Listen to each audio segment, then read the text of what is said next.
Ya, selamat pagi Oke Zoners. Ketemu lagi di Morning Zone. Masih bersama saya Andri Susanto dan juga Om Hafid Mardiansyah. Wih, bener sekarang namanya kan? Akhirnya setelah sekian purnama gitu.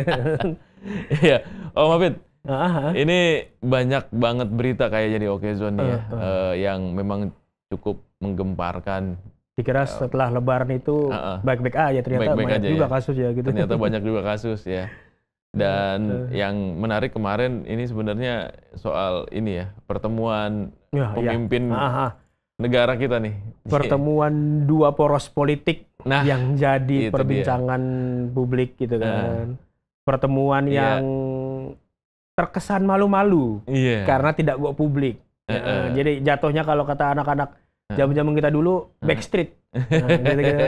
Karena tapi akhirnya dipublis juga. Ya, karena emang pertemuannya itu tidak menggambarkan atau tidak menjelaskan secara eksplisit akan adanya rekonsiliasi seperti yang dibicarakan banyak orang. Kalau misalkan kita ngelihat di tahun 2019 kemarin waktu 2019 atau 2020 ya, waktu Prabowo dan Jokowi sepakat melakukan rekonsiliasi dilakukan di stasiun MRT waktu itu kan. Diliput oleh semua media. Betul, ada press con.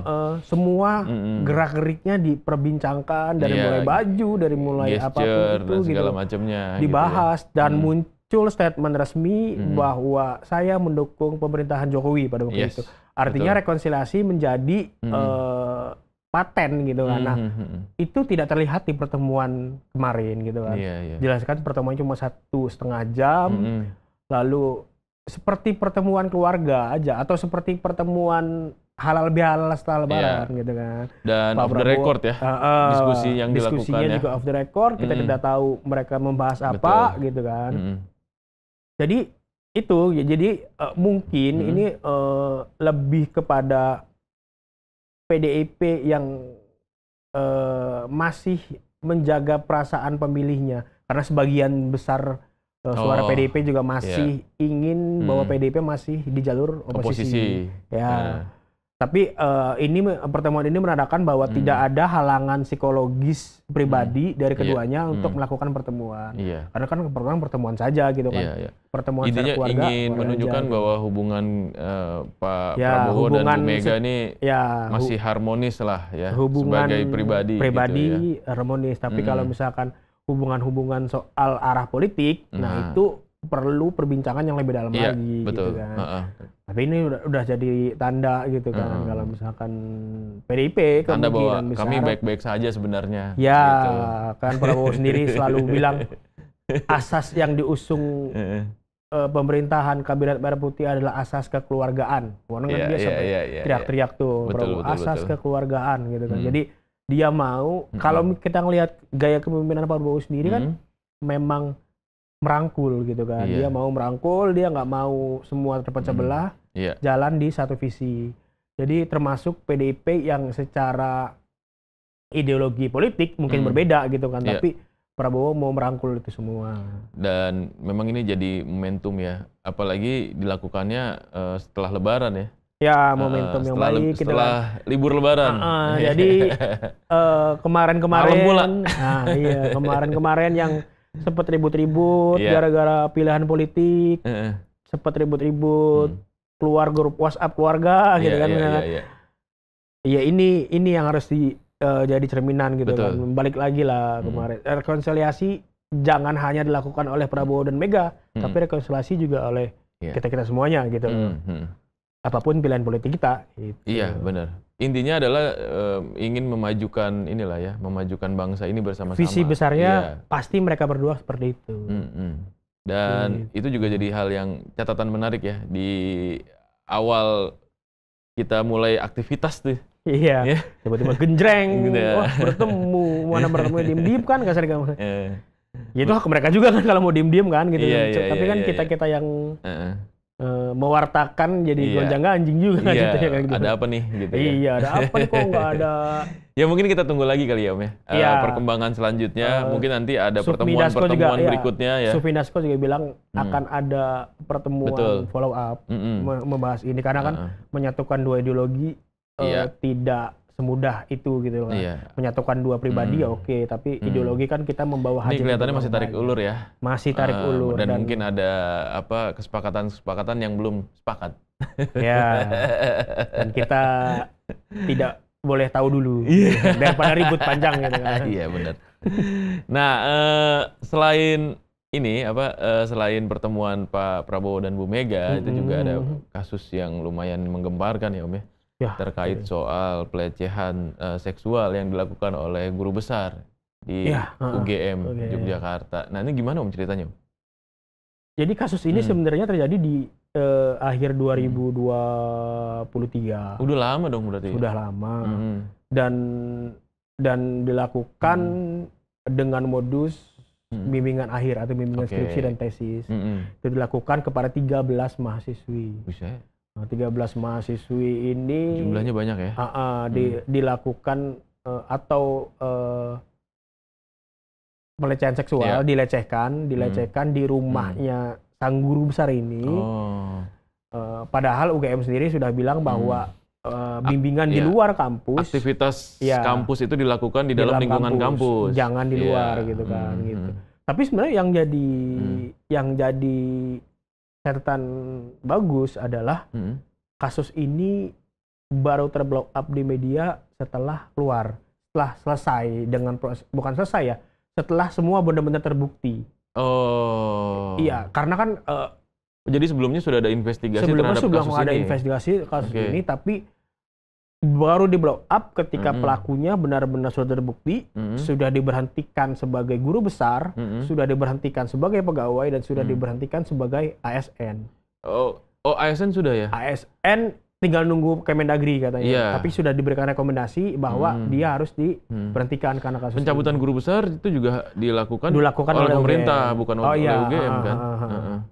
Dan pegawainya juga kan sudah dilakukan, tapi itu selesai, artinya tidak akan menimbulkan berita-berita sampingan yang justru merugikan korban nantinya. Iya, betul. Karena kan kita tendensi, apalagi di era arus informasi yang nggak terbendung sekarang, ketika ada kasus-kasus pencabulan, bukan pelaku yang diulik tapi korban nantinya itu. Iya, benar. Latar belakang korban, alasan korban, nanti muncul komentar-komentar netizen yang julid, siapa suruh lu mau. Jadi memang ini di blow up setelah korban-korban ini dalam tanda kutip sudah melakukan kesaksian ya. Sudah kesaksian, jadi sudah dilindungi. Iya, jadi tidak ada intervensi atau tekanan terhadap korban. Gitu. Tidak ada tekanan, sehingga kasusnya baru blow up setelah semua terbukti dan sudah ada tindakan kepada pelaku.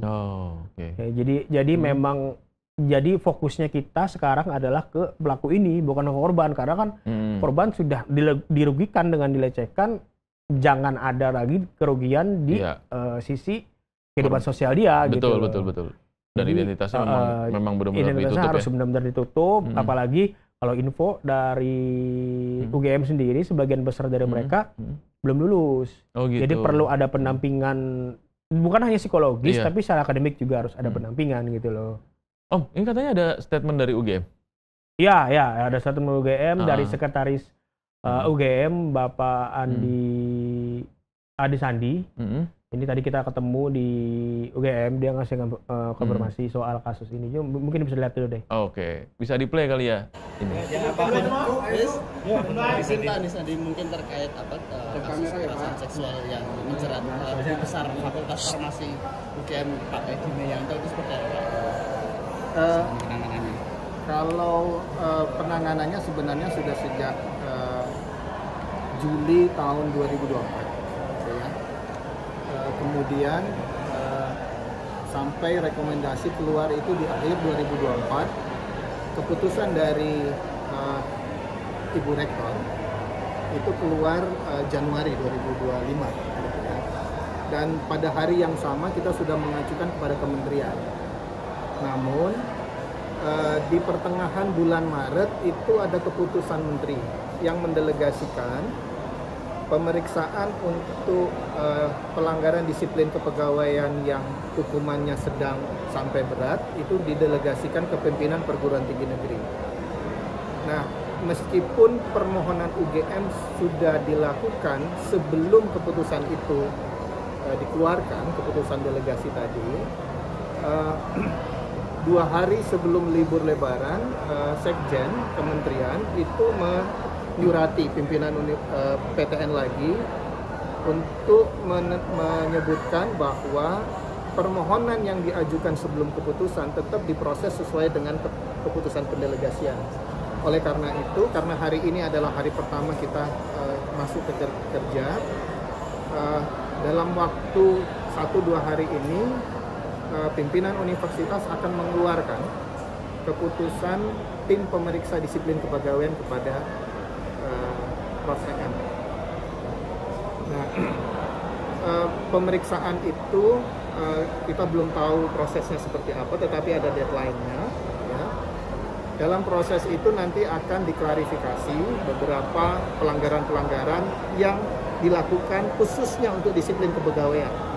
Kalau etik itu sudah yang kemarin diperiksa oleh Satgas disiplin kepegawaian. Setelah selesai pemeriksaan, hasilnya akan diserahkan ke rektor.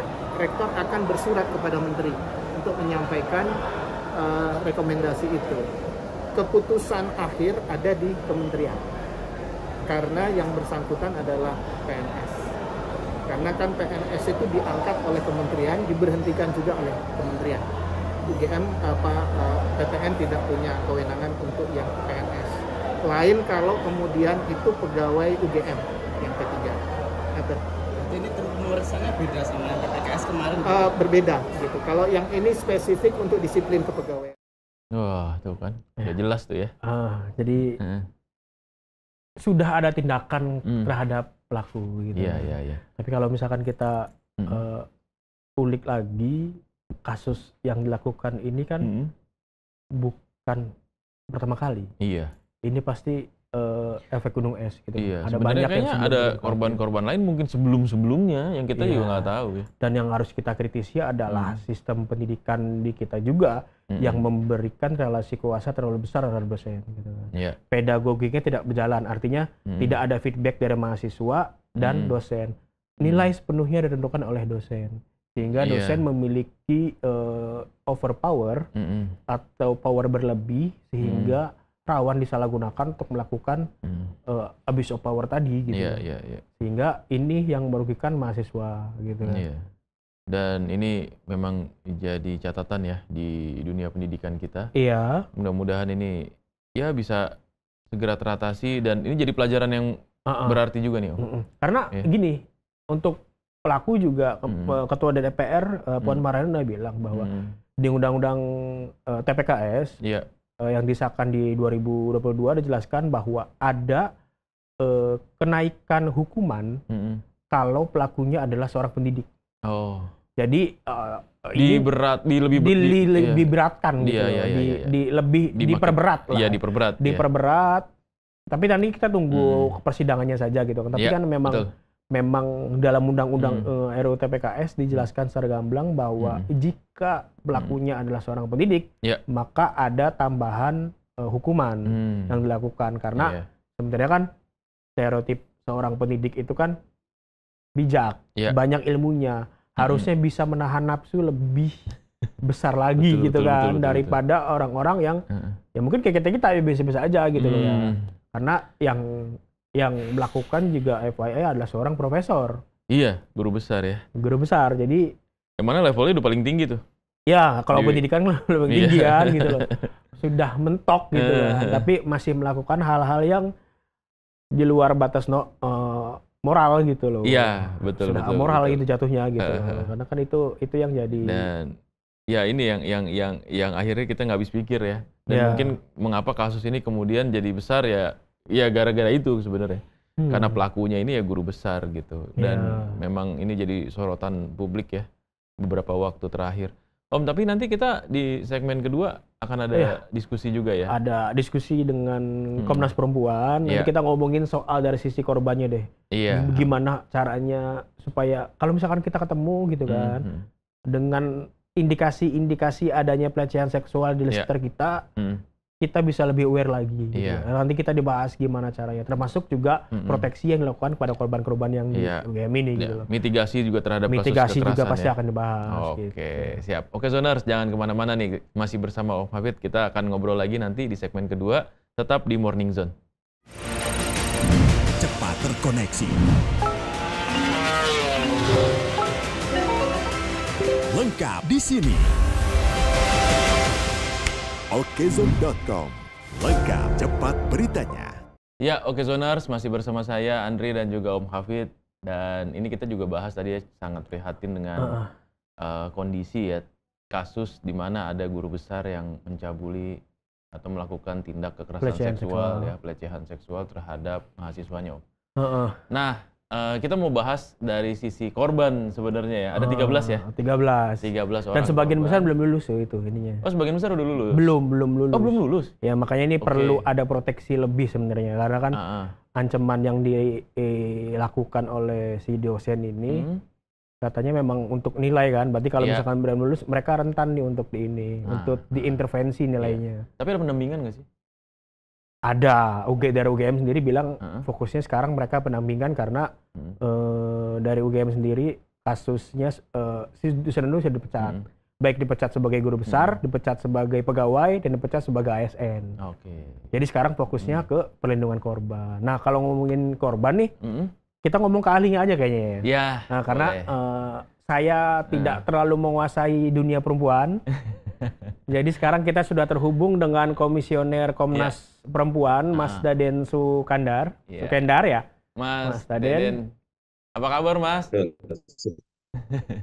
Alhamdulillah baik, Mas. Alhamdulillah baik ya. Baik. Nah, ini pejabat baru nih. Pejabat baru nih. FYI aja nih, Komnas Perempuan baru dikukuhkan periode 2005-2030, 1 April kemarin ya, Mas ya? Kalau boleh tahu. Iya, jadi langsung digempur oleh banyak isu nih sebenarnya Komnas Perempuan. Tapi ini menarik isunya tapi yang Mas, jadi sorotan. Kita ngomongin soal kasus pencabulan di UGM. Di situ dijelaskan bahwa guru besar, seorang profesor, melakukan tindak kekerasan seksual kepada 13 mahasiswinya. Kalau dari tanggapan Komnas Perempuan sendiri kayak gimana, Mas, kayak gitu? Baik, terima kasih atas waktunya, Mas. Pertama, tentunya saya ikut prihatin ya. Kami dari Komnas Perempuan ikut prihatin atas kejadian ini, dan tentunya kita memberikan apresiasi yang tinggi buat UGM pertama sebagai kampus yang punya komitmen untuk menjadi kampus yang terbebas dari segala bentuk kekerasan, termasuk kekerasan terhadap perempuan. Dan ini terbukti informasinya UGM sudah membentuk Satgas PPKS, itu yang pertama. Kemudian kami juga ingin memberikan apresiasi terhadap saudara-saudara kita yang menjadi korban, karena mereka sudah berani untuk speak up begitu, untuk mengadu, karena untuk mengadu saja, untuk bicara saja itu memerlukan effort yang luar biasa begitu. Karena tantangannya ya dari dalam tentunya itu akan menjadi tantangan tersendiri begitu.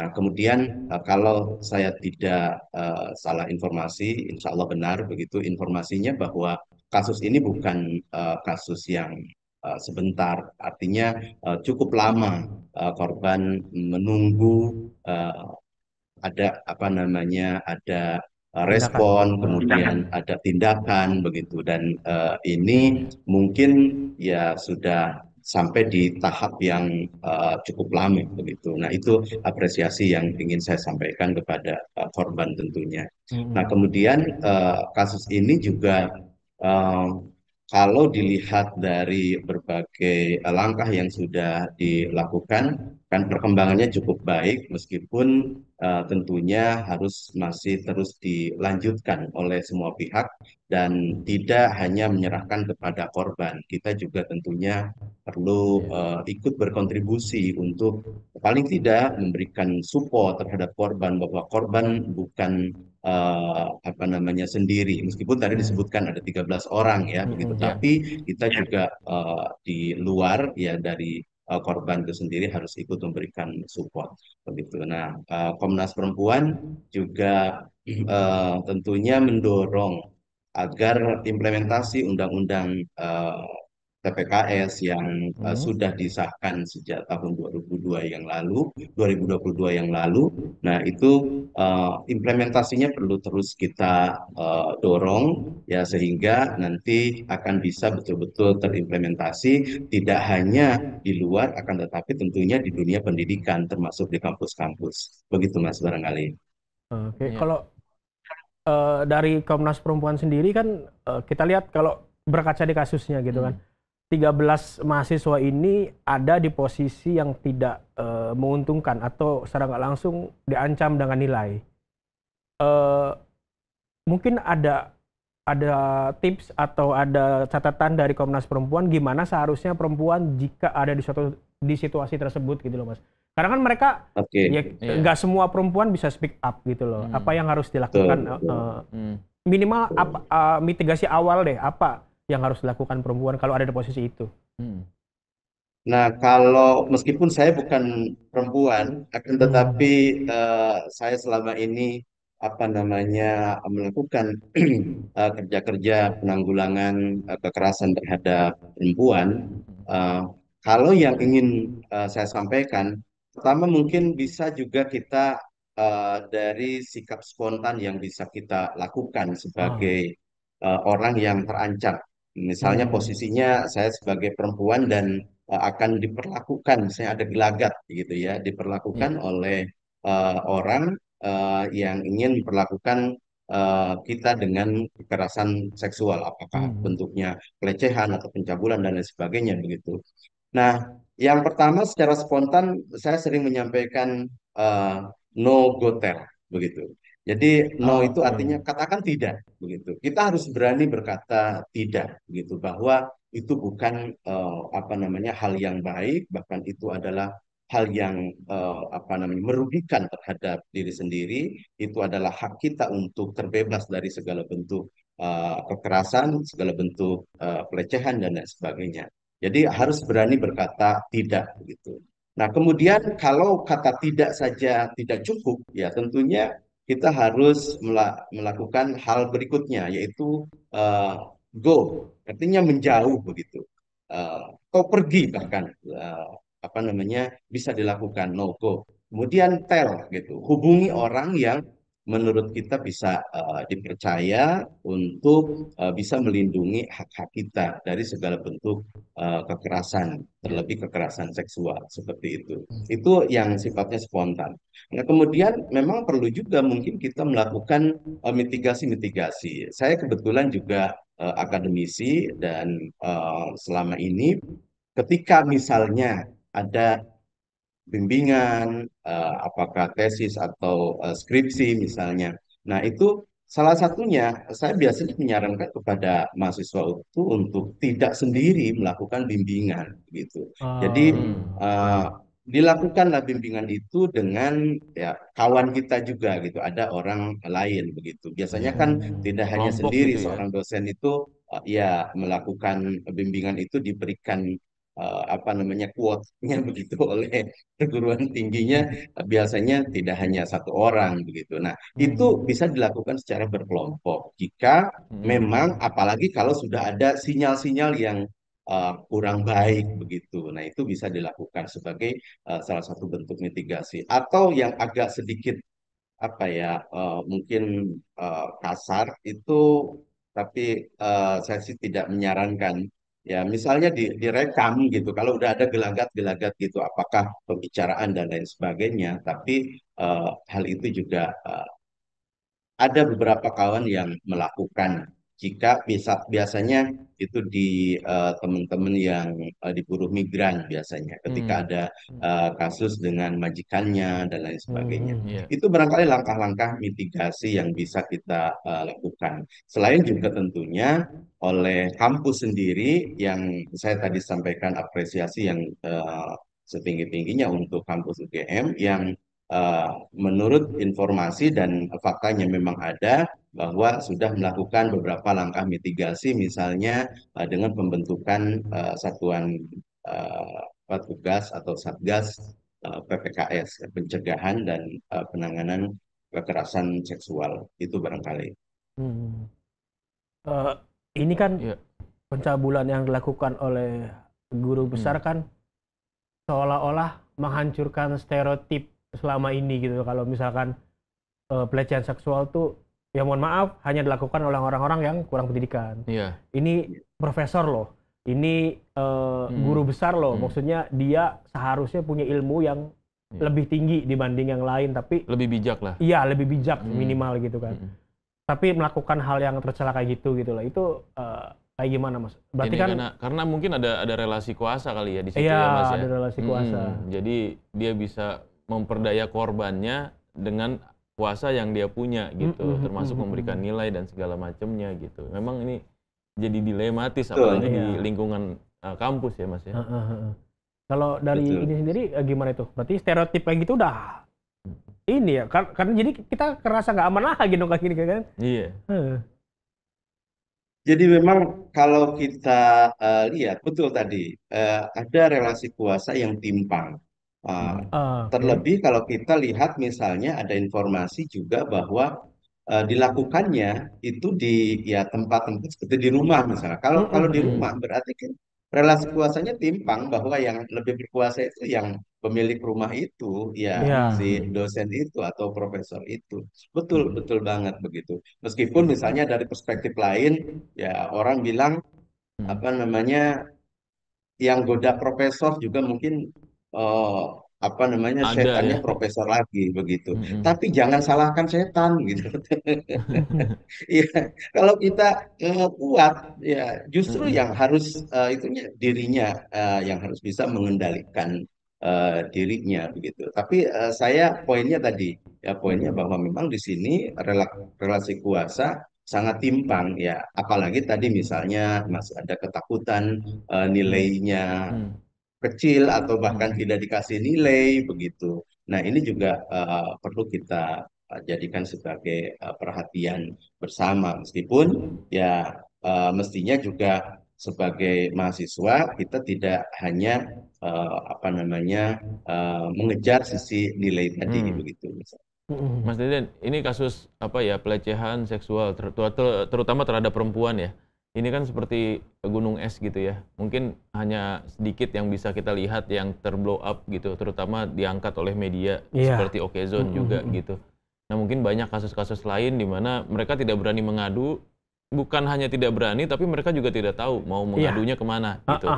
Kekurangan akses untuk mengadu. Apakah mengadunya ke polisi gitu, ataukah mengadunya ke mana, atau ke lembaga LSM atau apa gitu. Nah, kalau dari Komnas Perempuan sendiri, sebenarnya ada nggak sih hotline yang bisa dihubungi gitu, misalnya dengan kondisi ya, ada perempuan yang memang mengalami pelecehan seksual dan lingkungannya misalkan tidak mendukung, jadi butuh intervensi dari eksternal ini gitu loh, kan jadi, banyak tuh, jadi dilakukan oleh korban, tapi korban malah diintimidasi, biasanya kan banyak yang kayak gitu ya. Iya, seringannya begitu. Ada hotline atau yang bisa dihubungin atau prosedurnya seperti apa gitu? Ya, untuk saat ini memang banyak apa namanya saluran yang bisa kita tempuh. Selain tadi juga bisa ke polisi, meskipun mungkin masyarakat masih ada yang agak sungkan misalnya untuk melapor ke polisi. Tentunya Komnas Perempuan juga sangat apa namanya welcome untuk memberikan apa namanya ya pendampingan begitu, meskipun Komnas Perempuan tidak pada mandat itu ya, akan tetapi kita juga bermitra dengan lembaga-lembaga layanan di Indonesia ini. Jadi ada lembaga layanan, kemudian bisa juga mengadu ke Kementerian PPPA misalnya. Dan kalau mau mengadu kepada Komnas Perempuan, tidak hanya bisa datang ke Komnas Perempuan, akan tetapi juga bisa melalui link yang ada di website Komnas Perempuan begitu. Nah, itu bisa di sana ada apa namanya kolom pengaduan, bisa dilakukan pengaduan begitu. Jadi bisa dilakukan berbagai cara ya tentunya. Terlebih kalau kita lihat hari ini ya mitra dari Komnas Perempuan cukup banyak, terutama misalnya ada lembaga pengada layanan di beberapa kabupaten kota, di provinsi gitu. Jadi sangat terbuka untuk itu. Nah, tinggal memang tadi tantangannya adalah keberanian dari korban untuk speak up, keberanian korban untuk apa namanya mengadu. Makanya tadi saya menyampaikan ini satu tantangan tersendiri bagi korban ketika berani mengadu dan bicara begitu, karena ini manfaatnya akan banyak ya. Selain juga korban bisa apa namanya hak-haknya terlindungi, nah juga bisa menyelamatkan yang lain, bukan hanya dirinya, akan tetapi juga bisa memberikan informasi buat yang lain dan bisa jadi contoh buat yang lain. Termasuk misalnya ini di kampus UGM juga bisa dijadikan contoh untuk kampus-kampus yang lain gitu. Nah, karena memang Komnas Perempuan juga sudah melakukan kerjasama sejak 2021 yang lalu yang saya tahu dengan Kementerian Kemendikbudristek pada saat itu ya mendorong agar di perguruan tinggi negeri maupun di perguruan tinggi swasta itu dibentuk Satgas PPKS gitu ya untuk pencegahan penanganan kasus-kasus kekerasan terhadap seksual atau terhadap perempuan. Artinya gitu, memang di lini kampusnya sebenarnya dan seharusnya sudah ada layanan pengaduan itu gitu kan, Satgas PPKS betul, itu. Jadi tinggal betul. misalkan ada mahasiswa nih kasus serupa terjadi, mereka sebenarnya tinggal cari Satgas PPKS di kampus tempat aja gitu ya. Betul. Oke, berarti Ya meskipun ada. memang tidak semudah itu juga. Terkadang misalnya ada keengganan juga dari mahasiswa karena merasa menganggap bahwa itu adalah aib misalnya. Bisa. Takut Ya, ketahuan ya. aibnya Ya. dengan apa teman-teman mahasiswa yang lainnya. Nah, itu juga tantangan tersendiri menurut saya begitu. Akan tetapi jika SOP-nya sudah jelas begitu, jika memang SOP-nya sudah ada dan dipahami oleh semuanya, saya pikir hal tersebut bukan hal yang harus ditakuti lagi begitu. Dan treatment yang dilakukan biasanya, Mas? Pasca pelecehan kan pasti ya, dan trauma. Setelah pelaporan itu, kira-kira apa yang harus dilakukan oleh Nah, ini juga mungkin penting korban, saya mendorong Satgas PPKS dan kampus UGM ya juga untuk menjadi apa namanya contoh bagi kampus-kampus yang lain nanti. Yang perlu diperhatikan dan dipastikan adalah pemulihan terhadap korban ya. Apakah sudah ada pendampingan? Meskipun saya sudah baca di apa namanya website UGM itu sudah ada pendampingan, akan tetapi memang ini harus dipastikan ada pendampingan secara psikologis. Apalagi tadi Mas menyampaikan bahwa ada yang masih aktif mahasiswanya begitu, ada yang sudah lulus kan begitu. Nah, ini harus dipastikan bahwa hak korban ya terutama teman-teman mahasiswa yang menjadi korban ini mereka bisa menuntaskan pendidikannya hingga selesai begitu. Jangan sampai misalnya nanti justru ada hal-hal lain yang intervensi lah sifatnya. Begitu. Nah, ini harus dipastikan. Jadi pemulihan korban baik secara psikologis juga terutama tadi sisi pendidikannya itu harus dipastikan bisa selesai sampai tuntas begitu. Nah, artinya memang ini mengatasi trauma terhadap korban ini juga tidak semudah itu ya Mas ya. Pasti butuh proses waktu yang panjang kayak karena gitu. Trauma ini biasa seumur hidup Mas biasa kayak gitu kan. Trauma kayak gitu dan memang karena mereka masih muda juga ya. Jalan hidupnya masih panjang gitu. Nah, kira-kira apa yang bisa Mas sampaikan ini untuk closing ya? Terutama untuk ini korban kekerasan yang mungkin masih ragu untuk speak up gitu ya. Atau karena pasti banyak korban-korban yang masih memendam trauma itu sendiri gitu loh. Ada tips nggak atau ada yang disampaikan dari Komnas Perempuan dorongan supaya bisa speak up? Pertama ya mungkin perlu penguatan secara internal terlebih dahulu ya, masing-masing diri yang melakukan afirmasi begitu bahwa kita tidak sendiri, kita masih banyak orang-orang yang peduli di sekitar kita yang bisa memberikan jalan keluar dari segala problema yang kita hadapi.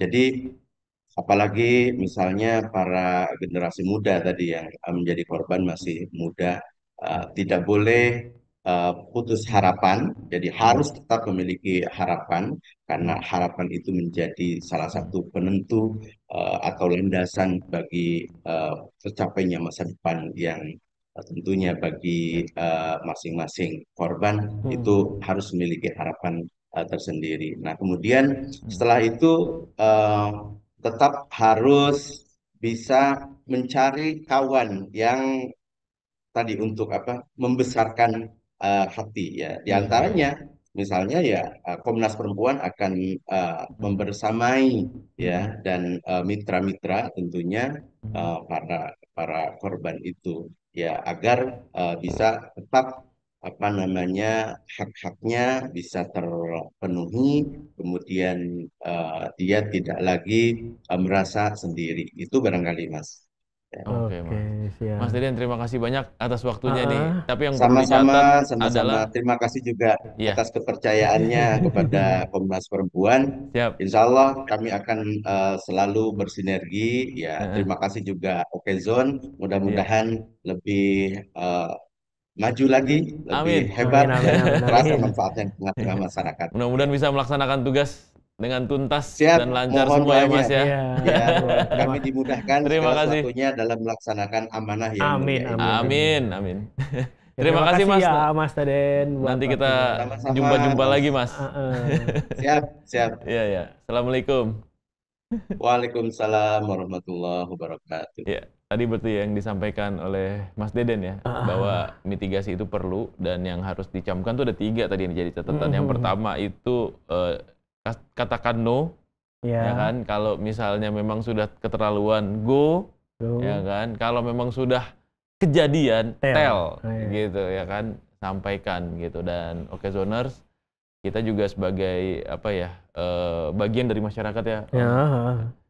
Kita juga harus mau melihat juga sekeliling kita gitu ya kan. Mungkin juga ada tetangga, teman, kerabat atau siapapun yang dekat dengan kita mengalami kekerasan seksual, mengalami pelecehan seksual, kita juga harus bantu mereka tuh.